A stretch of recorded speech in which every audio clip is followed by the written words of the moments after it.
আগামীকাল ৮ই মার্চ নারী দিবস, ইন্টারন্যাশনাল ওমেন্স ডে। তো সেই প্রেক্ষিতে আমরা আজকে পেয়ে গেলাম তৃপ্তি কুণ্ডুকে আমাদের আলোরবর্তিকা নিউজ চ্যানেলে। নারী দিবস সম্পর্কে বা নারীদের সম্পর্কে কিছু বার্তা যদি দিদি আপনি আমাদেরকে দেন, যে কিভাবে ওদের চলতে হবে বা কি করতে হবে, কিভাবে এই সমাজে টিকে থাকতে হবে।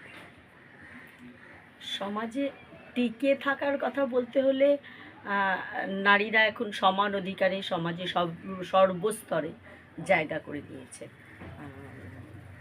কিন্তু সবার জন্য যে মেসেজটা, এটা একটা দিনের নয়।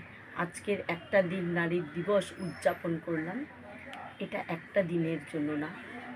এটা মনে রাখতে হবে যে নারীরাও সমাজের স্বতন্ত্র, তাদেরও স্বপ্ন আছে, তাদেরও পরিকল্পনা থাকে এবং বাঁচার সুস্থভাবে অধিকার আছে। এছাড়াও বলবো যে নারী দিবস তো একটা দিনের জন্য আমরা ভাববো না, আমাদের মাথায় রাখতে হবে প্রত্যেকটা নারীকে প্রত্যেক সময় নারী মানেই কন্যা বা সন্তান, স্ত্রী, সেটা নয়। নারী মানে আমাদের সমাজের সর্বস্তরে আমাদের সাথে একসাথে পা মিলিয়ে চলার স্বতন্ত্রতা রাখার জায়গা। নারীরা আজকে সর্বস্তরে সমাজে জায়গা করে নিয়েছে, পরিবারে, সংস্কৃতিতে, শিক্ষায়, সব জায়গায় নারীরা সমানভাবে আছে। সেই জন্য আমাদের সবার উচিত নারীদের প্রাপ্য সমান অধিকারটুকু দেওয়া, সম্মান করা প্রতিনিয়ত। সেটা থাকলেই সমাজ সুস্থভাবে চলবে। কবিতা যদি আমরা জানি আপনি খুব সুন্দর কবিতা লেখেন এবং বাচিক শিল্পীও।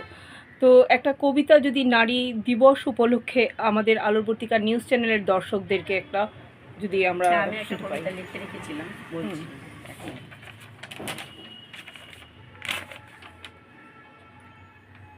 কবিতাটার নাম নারী রূপে নারী।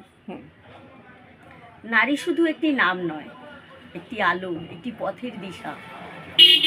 ঝড় এলেও যে দাঁড়িয়ে থাকে তারই নাম নারী।